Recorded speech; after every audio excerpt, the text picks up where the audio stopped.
যদি সরাসরি এদের দেয় তাদের আয় উন্নতি বাড়ে। তাহলে 50 টাকা দাও।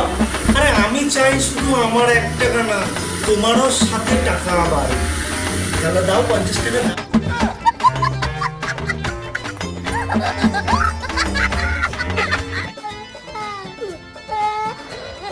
দাও একটা দাও।